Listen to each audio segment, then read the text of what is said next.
चलिए आप सभी को एक बार जय हिंद। अभी हम लोग जानेंगे कि रेबीज कैसे फैलता है, इसका रोग वाहक कौन है और कितना खतरनाक है ये। तो रेबीज के बारे में सोनम खड़ी हो जाइए, आप बताइए रेबीज किससे फैलता है, किन किन जंतुओं से। कुत्ते, बिल्ली, जोर से बोलिए जरा। चमगादड़, गिलहरी, गीदड़ इत्यादि। चलिए, ये सब जंतु से फैलता है। सबसे इम्पोर्टेंट तो हम लेंगे कुत्ता, चूँकि कुत्ता एक क्या है, घरेलू जंतु है, इसको हम लोग पालते हैं, रखते हैं। अच्छा, ये जो रेबीज फैलता है ये एक प्रकार के वायरस से है, और उस वायरस का नाम बताइए। रेब्डो वायरस है। चलिए बैठ जाइए। रेब्डो वायरस से फैलने वाला बीमारी एक क्या है, रेबीज है। ठीक है, इसमें होता क्या है, यदि कुत्ता या ऐसे जंतु जिसके अंदर में रेबीज है उसका दो लक्षण दिखाई देता है। वो पहला लक्षण क्या दिखाई देता है विशाल? जो है ना, जिसमें रेबीज का लक्षण है तो उसका पहला लक्षण क्या होता है? वो एक तो शांत बैठेगा। पहला लक्षण शांत नहीं, बता देते हैं, वो क्रोधित रहता है कुत्ता, जिसको हम लोग पागल कुत्ता भी बोलते हैं। क्रोधित रहेगा, गुस्से में रहेगा, लोगों को देखकर झपट्टा मारेगा, मिट्टी और लकड़ी वगैरह को काटने का प्रयास करता है। ये पहला लक्षण उस कुत्ते का या उस जंतु का। दूसरा लक्षण होता है कि वो शांत रहेगा, अकेले रहेगा। ठीक है। अच्छा, हमारे शरीर में या मनुष्य के शरीर में ये बीमारी पहुंचता कैसे है?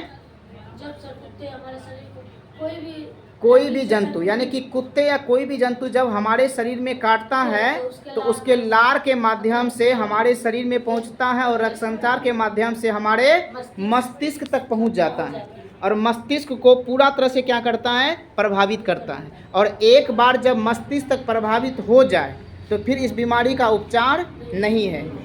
इस बीमारी का उपचार क्या है, नहीं है, यानी कि उसका मृत्यु तय है।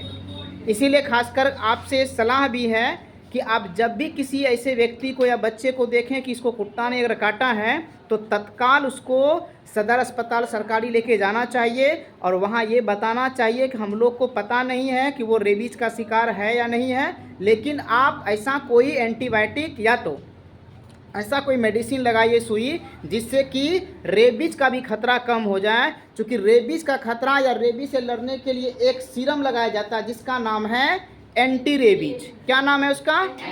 ये आपको सरकारी अस्पताल में आसानी से उपलब्ध है। और छोटे बच्चे खासकर क्या होता है, स्कूल जाने के क्रम में या कहीं जाने के क्रम में उसको ये काट लेता है कुत्ता या कोई भी जंतु।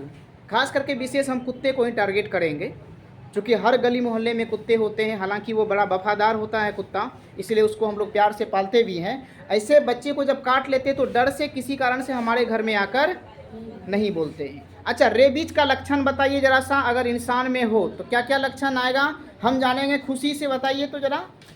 हल्का बुखार, हल्का बुखार शुरुआती दौर में, उसके बाद सिर दर्द, हाँ गर्दन में दर्द, हाँ, उसके बाद जैसे जैसे बढ़ते जाएगा तैसे तैसे क्या होगा, वो क्रोधित होता जाएगा। जैसे जैसे बढ़ेगा वो गुस्से में रहेगा बच्चा, यानी कि उसका व्यवहार कुत्ते जैसा करने लगेगा। किसके जैसा करने लगेगा?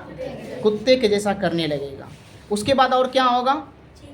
चीखेगा, चिल्लाएगा। और उसका एक लक्षण होता है, वो हमेशा पानी से दूर भागेगा, क्योंकि पानी निगलने में उसको कठिनाई होता है।